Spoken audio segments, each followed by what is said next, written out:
Today in the Smuggler's Room, I'm with a couple of my friends. And these guys both need a little upgrade before they make the long road to Star Wars Celebration. So today, we're gonna upgrade some droids. That's coming up.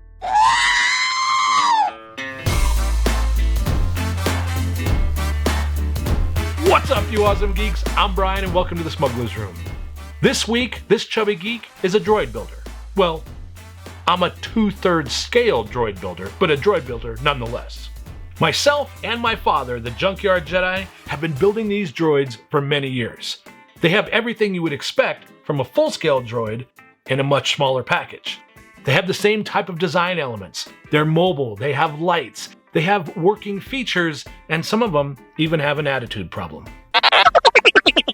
What makes these scale droids different is they fit neatly in the backseat of your car. And you can carry them conveniently if the need arises. Now, we've been asked on more than one occasion, why make a scaled droid? Some say it has to do with cost, others say it has to do with the complexity, and still others say it gives us the ability to have more. Well, there's some truth in that, and not all of it. But really, the ultimate question is, why not? Today, I have a couple of droids with me, and this first one needs no introduction. Although there is a slight name change. We call this one R2-DI. Why? Because my sister's name is Diana, we call her Di, and this is her droid. R2 here is perfect in almost every way, but there's a problem. Dank Farrik, he's too frickin' clean. He doesn't have any of that beautiful, dirty, grimy, used universe about him. It's what makes Star Wars, well, Star Wars.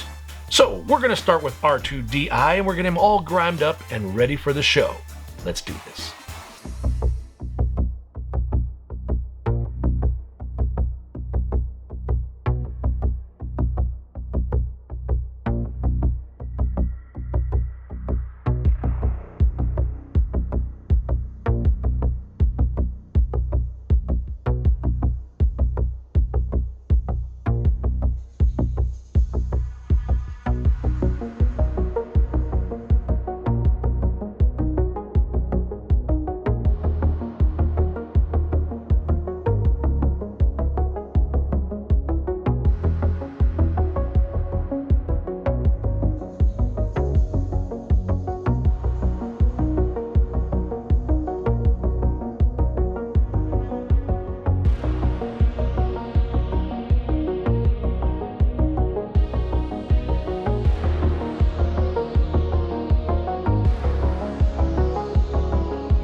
We are not weathering for the sake of weathering. We're doing this to help tell a story.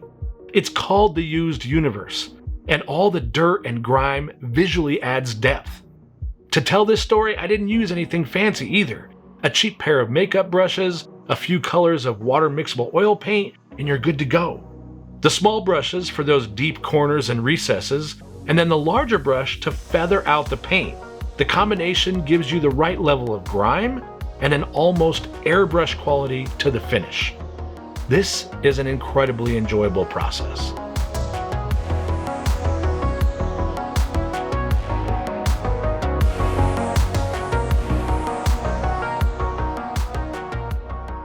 Okay, so R2 is weathered up and ready for display. But what about Lefty? That's right, his name is Lefty, L3-FTY. Named thusly because we built him out of all of the leftover parts we had. Lefty certainly has recognizable elements to him, but I've added details through the build that are truly from my own creativity, and they give him a really unique personality. There is, however, one significant problem with Lefty. He's a chubby geek. Sorry, buddy, you are. Yep, he suffers from eating one too many Fat Bantha burgers. Or maybe that's me. But either way, he's way too heavy. Due to the size of the 2/3 scale droids, the foot shells have limited space, so we ended up using car seat motors in place of a full-size motor you would see on a 1-to-1 scale droid. The issue is, due to Lefty's weight, he causes the motors to get too warm and they shut down and fail. Currently, Lefty has a lead acid battery, and this sucker weighs almost 9 pounds. So we're going to convert that to a lithium ion battery that weighs just a hair over 3 pounds.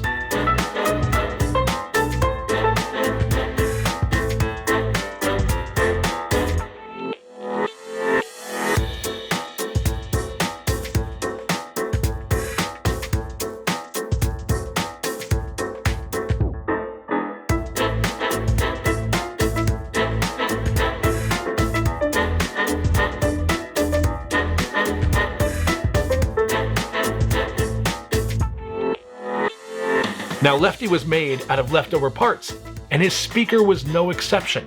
This is an in-wall speaker that you'd find in a house, and the magnet is a monster. The whole rig combined weighs over 4 pounds, so we're gonna ditch that in place of these.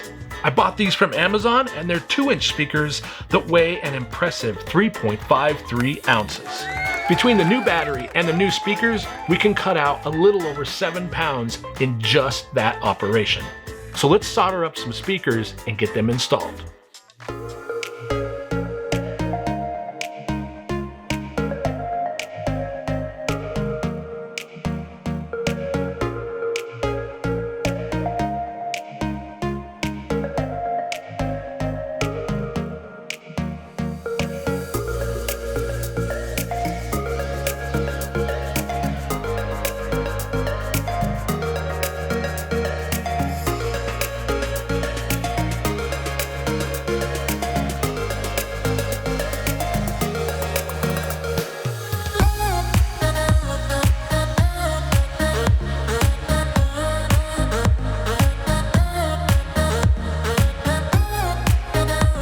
The speaker install is super simple. I just cut a couple of holes in some leftover Sintra and mounted them. That way it stays nice and lightweight. Now, I'm not going to go through all the details of electronics here. What I will say about all the electronics is that I'm using all the same hardware and programs that the full-scale builders use on their droids. That's the beauty of the Droid Builders Club. Makers of all skills share so much in that group. They'll encourage your journey, there's file sharing of all kinds, and some even produce parts that you can use on your droids. I highly encourage you to check out the R2 Builders Club, and you can find links below.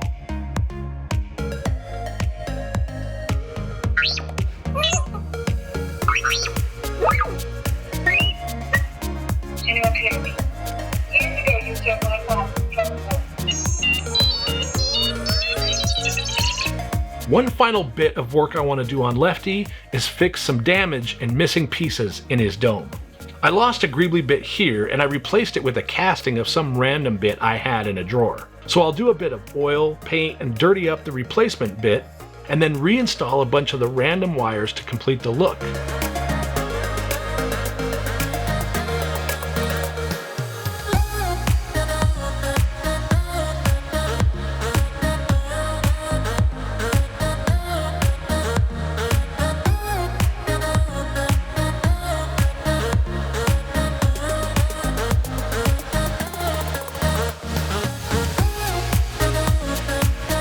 Lefty's dome is one of my favorite things about him. There are all sorts of openings and panels, lighting, and overall character elements that I really enjoy.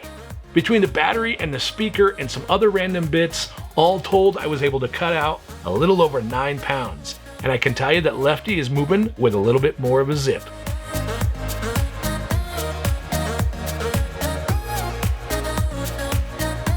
And how about an audio test?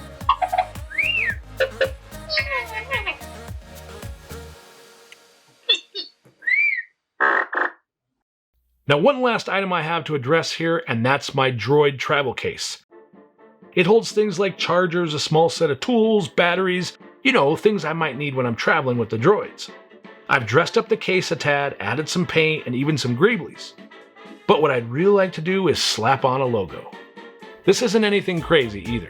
We used our Cricut to cut out a stencil. It's great how simple a stencil can be and how much detail just a little lettering and something like this can add to the project. All we need to do now is mask off the area around it, hit it with a bit of paint, peel off the stencil, and finally lay down a layer of sealer to protect it. Now, between the original weathering and the details I've done on the box, I have a respectable smuggler's droid case, and it's ready for the show.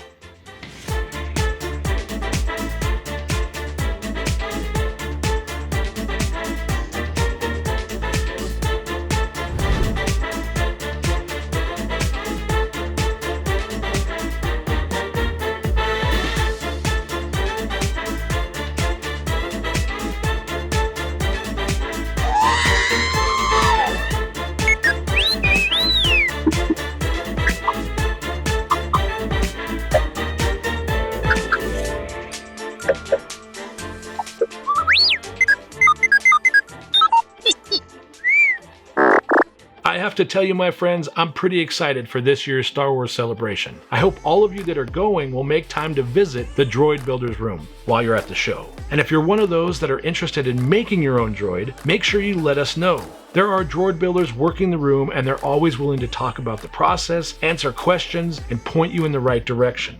As for us, we really hope you enjoyed today's episode, and we hope we'll see you at the show. As always, thank you so much for watching, and keep building something out of nothing.